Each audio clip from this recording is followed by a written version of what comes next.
그는 핵개발을 지시했고 장성들을 눈빛 하나로 제압했으며 반대하는 장관은 그 자리에서 경질했습니다. 대한민국 역사상 가장 강력한 권력을 손에 쥔 남자. 그의 이름은 박정희. 18년간 이 나라를 철권으로 통치한 대통령.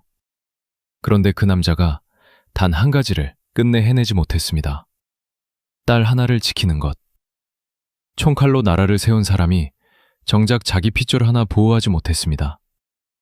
그것도 군인도 아니고 정적도 아니고 외국 세력도 아닌 가짜 성직자 한 명에게 딸을 빼앗겼습니다. 이것은 비유가 아닙니다. 실제로 일어난 일입니다. 그리고 이 한 가지 실패가 대한민국의 운명을 수십 년 동안 뒤흔들어 놓았습니다. 최태민, 이름을 기억하십시오. 이 남자는 정치인도 군인도 재벌도 아니었습니다. 변변찮은 사이비 종교 교주였습니다. 학벌도 없고 배경도 없고 내세울 것이라곤 말솜씨와 뻔뻔한 뿐이었습니다. 그런 사람이 어떻게 대통령의 딸을 손에 넣었을까요? 어떻게 청와대 안까지 세력을 뻗쳤을까요? 그리고 어떻게 박정희는 그것을 알면서도 막지 못했을까요?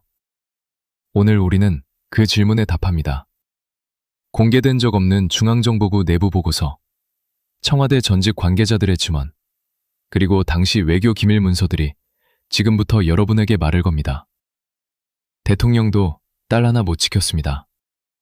그리고 그 이유는 우리가 생각하는 것보다 훨씬 더 인간적이고 훨씬 더 비극적입니다. 끝까지 함께 하십시오. 이 이야기는 단순한 역사가 아닙니다. 권력, 고독, 그리고 가족이라는 이름의 맹점에 관한 이야기입니다. 그리고 어쩌면 우리 모두가 박정희와 같은 실수를 저지를 수 있다는 경고이기도 합니다. 1974년 8월 15일 광복절 기념식장. 총성이 울렸습니다. 저격수의 총알은 박정희를 빗나갔습니다. 하지만 단상 옆에 앉아있던 영부인 유경수 여사의 머리를 관통했습니다.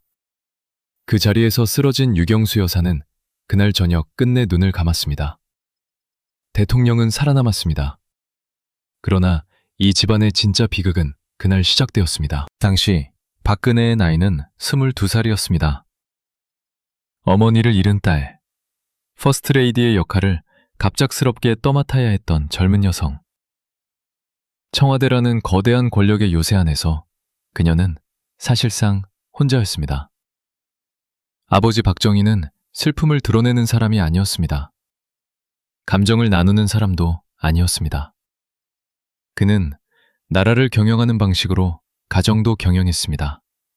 명령과 통제로. 어머니가 사라진 자리, 아버지와는 대화가 없는 집, 주변에는 경호원과 비서뿐. 박근혜는 그 거대한 고독 속에 갇혔습니다. 바로 그 틈으로 최태민이 들어왔습니다. 그는 편지를 보냈습니다. 내용은 이랬습니다. 꿈에 어머님이 나타나셨습니다. 영애께 전할 말씀이 있다고 하셨습니다. 황당한 이야기입니다. 보통 사람이라면 웃어 넘겼을 겁니다. 하지만 박근혜는 보통 상황이 아니었습니다. 그녀는 갓 어머니를 잃었고 슬픔을 나눌 사람이 아무도 없었으며 22년 인생 전체가 청와대 담장 안에 갇혀 있었습니다. 그 편지는 씨앗이었습니다. 최태민은 그 씨앗을 심기 위해 수년을 기다려왔을지도 모릅니다. 중앙정보부는 즉각 이 남자를 조사했습니다. 보고서는 명확했습니다. 최태민은 과거에도 여러 종교를 전전하며 신도들의 재산을 갈취한 전력이 있는 인물이라고. 그 보고서는 박정희의 책상 위에 올라갔습니다. 박정희는 보았습니다. 읽었습니다. 그리고 딸을 불렀습니다. 박근혜는 오지 않았습니다. 이 한 장면이 모든 것을 말해줍니다. 독재자는 국민을 통제할 수 있었지만 딸의 마음은 통제할 수 없었습니다. 그리고 최태민은 바로 그 균열을 비집고 들어갔습니다. 최태민이라는 인물을 제대로 이해하려면 먼저 그의 인생 전체를 봐야 합니다. 왜냐하면 이 남자는 처음부터 끝까지 철저하게 계산된 사람이었기 때문입니다. 1912년생. 일제강점기에 태어난 그는 젊은 시절 불교 승려로 활동했습니다. 그러다 기독교로 갈아탔습니다. 그것도 모자라 자신이 직접 대한구국선교단이라는 단체를 만들었습니다. 이름은 거창했지만 내용은 단순했습니다. 최태민 자신이 신과 인간 사이의 중재자라는 것. 그의 수법은 정교했습니다. 그는 절대로 처음부터 돈을 요구하지 않았습니다. 먼저 접근했습니다. 상대의 고통에 귀를 기울였습니다. 죽은 가족의 이름을 언급했습니다. 꿈 이야기를 했습니다. 그리고 상대가 의지하기 시작하면 그때부터 관계를 조여들었습니다. 전문가들은 이것을 영적 그루밍이라고 부릅니다. 상대의 가장 취약한 순간을 공략해 판단력을 마비시키는 기술. 최태민은 이것을 수십 년간 반복해온 전문가였습니다. 그가 박근혜에게 접근한 방식도 동일했습니다. 어머니의 죽음, 고독, 아버지와의 단절. 이 세 가지는 그에게 완벽한 조건이었습니다. 그는 박근혜에게 말했습니다. 어머님의 뜻을 이어받아 대한민국 젊은이들을 위해 일해야 합니다. 그리고 실제로 청소년 구호단체를 함께 만들었습니다. 이름하여 새마음 봉사단. 박근혜가 명예총재, 최태민이 총재. 겉으로 보면 순수한 사회사업이었습니다. 하지만 내부는 달랐습니다. 단체에는 기업들의 후원금이 흘러들어왔습니다. 기업들은 왜 후원했을까요? 박근혜가 대통령의 딸이었으니까요. 그 돈이 어디로 갔는지는 지금도 완전히 밝혀지지 않았습니다. 청와대 전직 관계자들의 증언에 따르면 박정희는 이 상황을 보고받을 때마다 안색이 굳어졌다고 합니다. 한 관계자는 이렇게 회고했습니다. 각하께서는 그놈 당장 잡아들여라고 하셨다가도 영의 이야기가 나오면 말씀을 거두셨습니다. 딸과의 관계가 완전히 끊어질까봐 두려웠던 것입니다. 역사의 아이러니입니다. 박정희는 반공을 위해서라면 무고한 시민도 간첩으로 몰았습니다.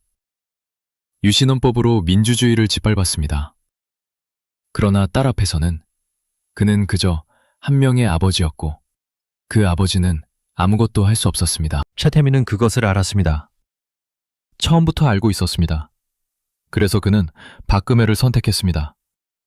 대통령의 딸이기 때문만이 아니라 대통령이 절대로 건드릴 수 없는 존재이기 때문에 이것이 덫이었습니다.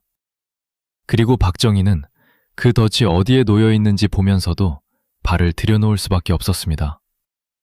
왜냐하면 그 덫의 이름이 딸이었으니까요. 1975년 봄, 서울 어딘가의 조용한 사무실. 중앙정보부 요원 한 명이 두꺼운 서류 봉투를 들고 상관 앞에 섰습니다.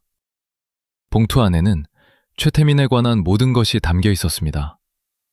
과거 사기 전력, 전 부인들의 진술, 재산 흐름 추적 결과, 그리고 가장 중요한 것, 새마음 봉사단으로 유입된 기업 후원금 내역. 보고서의 결론은 단 한 줄이었습니다. 즉각적인 조치가 필요합니다. 그 보고서는 박정희에게 전달되었습니다. 박정희는 읽었습니다. 서명했습니다. 그리고 서랍 속에 넣었습니다.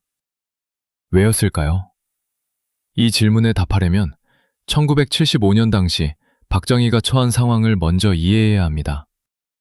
1975년은 베트남이 공산화된 해였습니다. 박정희는 극도의 안보 불안 속에서 핵 개발을 밀어붙이고 있었고 미국과의 관계는 악화일로를 걷고 있었습니다. 유신 체제에 저항하는 민주화 운동은 거리에서 타오르고 있었습니다. 대통령의 책상 위에는 매일 나라가 흔들린다는 보고서가 쌓였습니다. 그런 상황에서 딸 문제는 후순위로 밀렸습니다.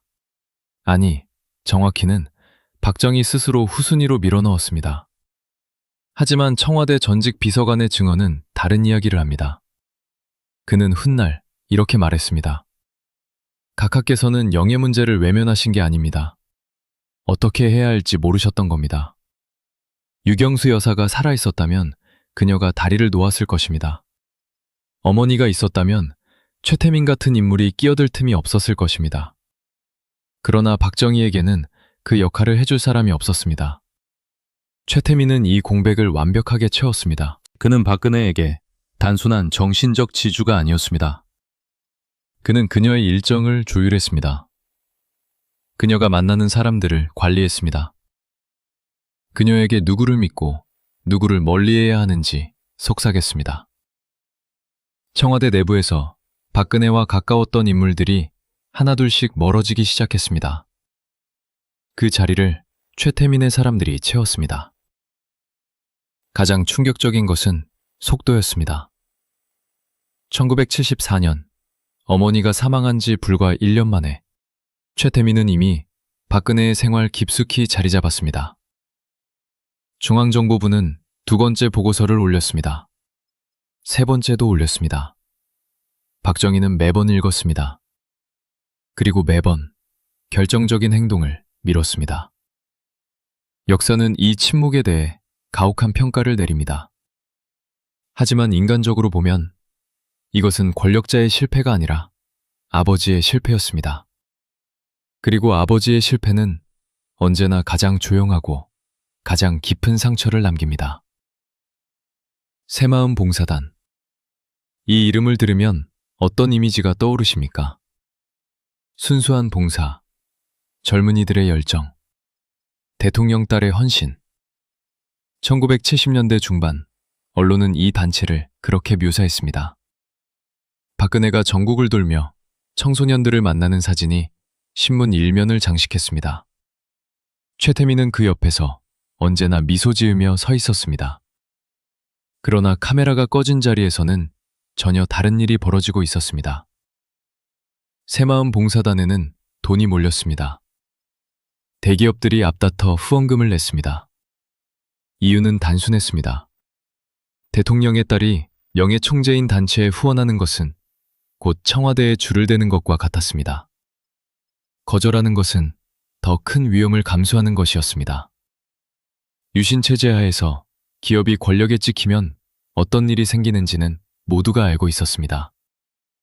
후원금의 규모는 지금 돈으로 환산하면 수백억 원에 달했을 것으로 추정됩니다. 그 돈이 어디로 흘러갔는지 장부는 불투명했고 감사는 이루어지지 않았으며 최태민의 개인 재산은 조용히 그러나 꾸준히 불어났습니다. 전 봉사단 관계자의 증언은 섬뜩합니다. 그는 훗날 이렇게 말했습니다. 단체 운영비의 절반 이상이 어디로 가는지 우리는 몰랐습니다. 물어볼 수도 없었습니다. 최 총재에게 의문을 제기하는 사람은 다음날 보이지 않았습니다. 최태민의 통제 방식은 정교했습니다. 그는 폭력을 쓰지 않았습니다. 대신 정보를 이용했습니다. 주변 사람들의 약점을 파악하고 필요할 때 그것을 활용했습니다. 누군가 박근혜와 단둘이 대화를 나누면 그 대화 내용이 반드시 최태민의 귀에 들어갔습니다. 어떻게? 그는 박근혜의 측근들 중 상당수를 자신의 정보원으로 심어놓았습니다. 박근혜는 이것을 알았을까요? 그것이 이 이야기에서 가장 복잡한 질문입니다. 당시 그녀의 나이는 23, 24이었습니다.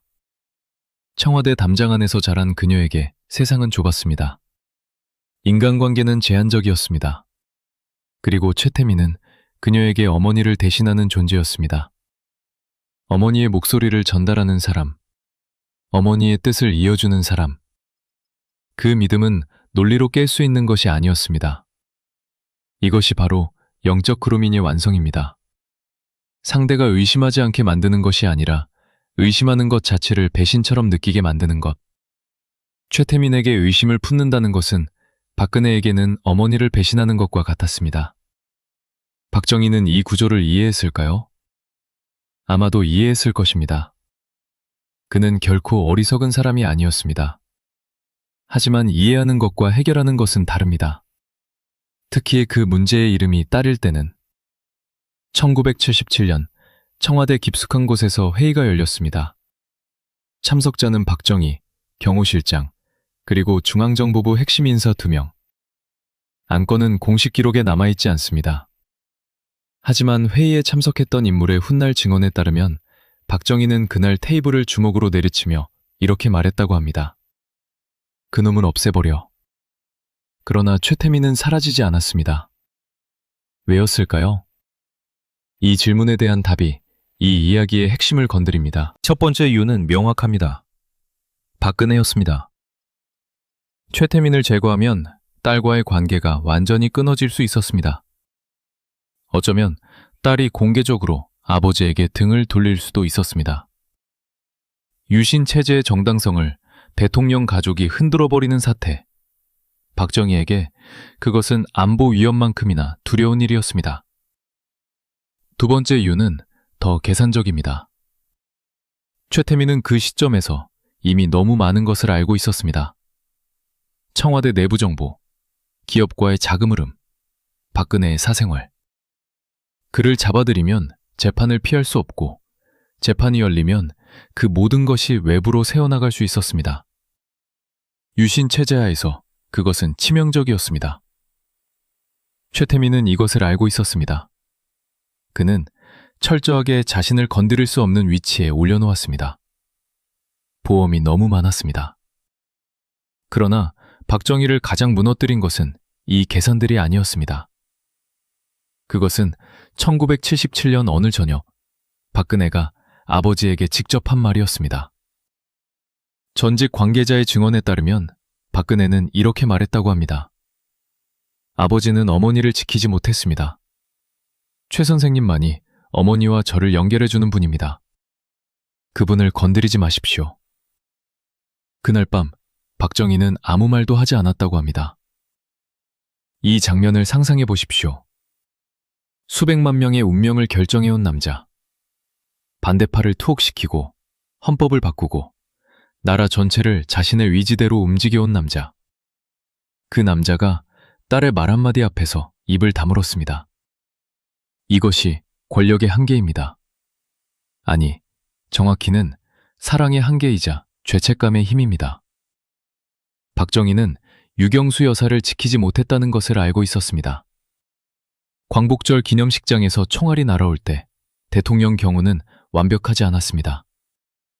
그 죄책감은 딸의 모든 말에 무게를 더했습니다. 딸이 원하는 것을 거부하는 것은 이미 한 번 실패한 아버지가 또다시 딸을 배신하는 것처럼 느껴졌습니다. 최태민은 그것을 알았습니다. 처음 편지를 쓸 때부터 어쩌면 그는 이 순간을 계산하고 있었는지도 모릅니다. 딸과 아버지 사이의 죄책감과 단절. 그 감정의 균열이야말로 그가 심어놓은 가장 깊은 씨앗이었습니다. 대한민국 최강의 권력자는 딸 앞에서 무장해제되었습니다. 그리고 최태민은 그 무장해제된 공간에서 조용히 그러나 완벽하게 뿌리를 내렸습니다. 1979년 초 서울 도심 어딘가의 술집. 중앙정보부 요원 한 명이 동료에게 낮은 목소리로 말했습니다. 최태민 파일이 다시 올라갔어. 이번엔 진짜야. 동료는 잔을 내려놓으며 대답했습니다. 전에도 그런 말 들었어. 그들은 둘 다 틀렸습니다. 그리고 둘 다 맞았습니다. 1979년은 박정희 체제의 마지막 해였습니다.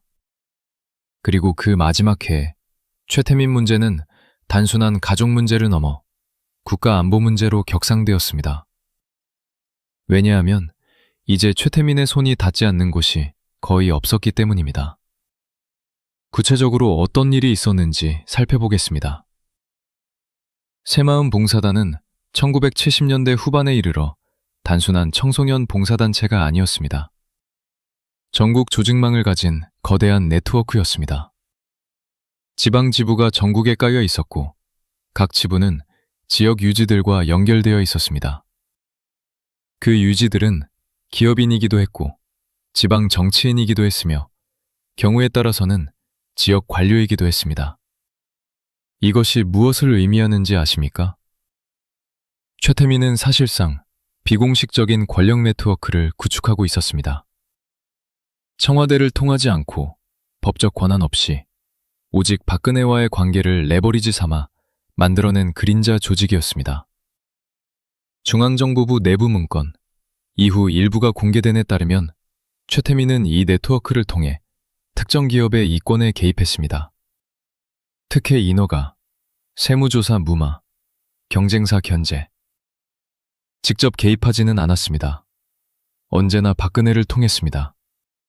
아니, 정확히는 박근혜의 이름을 이용했습니다. 그녀가 직접 지시했는지 아니면 최태민이 그녀의 이름을 도용했는지조차 지금도 논쟁 중입니다. 가장 충격적인 증언은 당시 청와대 행정 담당 비서관에게서 나왔습니다. 그는 이렇게 말했습니다. 어떤 날은 영애께서 직접 전화를 주셨습니다. 그런데 통화 내용이 영애답지 않았습니다. 문장 구조가 달랐고 요구사항이 너무 구체적이었습니다. 나중에 알고 보니 최태민이 옆에서 불러주는 내용을 그대로 읽으신 경우가 있었습니다. 박근혜는 최태민의 목소리가 되어 있었습니다. 그리고 그 목소리는 이제 기업을 움직이고 관료를 움직이고 심지어 군 인사에까지 영향을 미치려 하고 있었습니다. 중앙정보부 보고서는 이렇게 결론지었습니다. 최태민은 현재 대통령 가족을 매개로 비공식적 국정 개입을 시도하고 있습니다. 이는 헌정 질서에 대한 중대한 위협입니다. 박정희는 이 보고서를 받았습니다. 그리고 이번에는 달랐습니다. 그는 측근을 불렀습니다. 조용히 그러나 단호하게 말했습니다. 처리해. 그러나 처리는 생각보다 복잡했습니다. 최태민을 단순히 구속하는 것은 불가능했습니다. 이미 설명드린 대로 그는 너무 많은 것을 알고 있었고 그것이 공개될 경우의 파장은 박정희 체제 자체를 흔들 수 있었습니다. 그렇다면 방법은 하나였습니다. 조용히, 증거 없이 박근혜가 모르게 제거하는 것. 중앙정보부는 작전에 들어갔습니다. 1979년 여름, 최태민에 대한 압박이 시작되었습니다. 새마을봉사단 주변 인물들이 하나씩 소환되어 조사를 받았습니다. 자금 흐름에 대한 감사가 비공식적으로 시작되었습니다. 최태민과 연결된 기업인들에게 조용한 경고가 전달되었습니다. 최태민은 눈치챘습니다. 그는 즉각 박근혜에게 달려갔습니다. 그리고 이렇게 말했습니다. 누군가 저를 제거하려 합니다.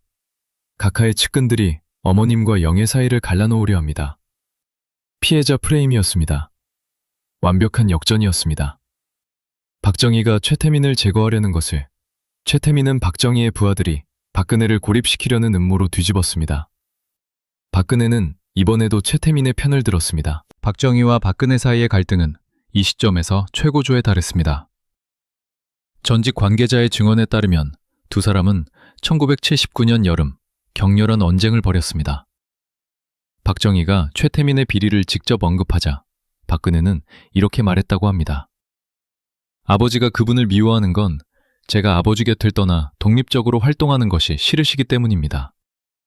그 말이 박정희를 얼마나 깊이 찔렀을지 상상해 보십시오. 독립적으로 활동한다. 그 말 속에는 모든 것이 담겨 있었습니다. 딸은 아버지의 보호를 통제로 느끼고 있었습니다. 그리고 최태민은 그 감정을 수년 동안 정교하게 키워왔습니다. 아버지는 너를 가두려 한다. 나만이 너를 진정으로 이해한다. 어머님도 그렇게 말씀하셨다. 이것이 그로민의 최종 단계입니다. 피해자가 구조자를 적으로 인식하게 만드는 것. 박근혜는 중앙정보부가 자신을 위해 최태민을 조사하는 것을 아버지가 자신을 통제하려는 시도로 받아들였습니다. 박정희는 한동안 아무 말도 하지 않았다고 합니다. 그러다 조용히 자리에서 일어났습니다. 문을 닫기 전 그는 딸에게 한마디를 남겼습니다. 그 말이 무엇이었는지는 기록에 없습니다. 아마도 영원히 알 수 없을 것입니다. 그로부터 3달 후 박정희는 총에 맞아 숨졌습니다.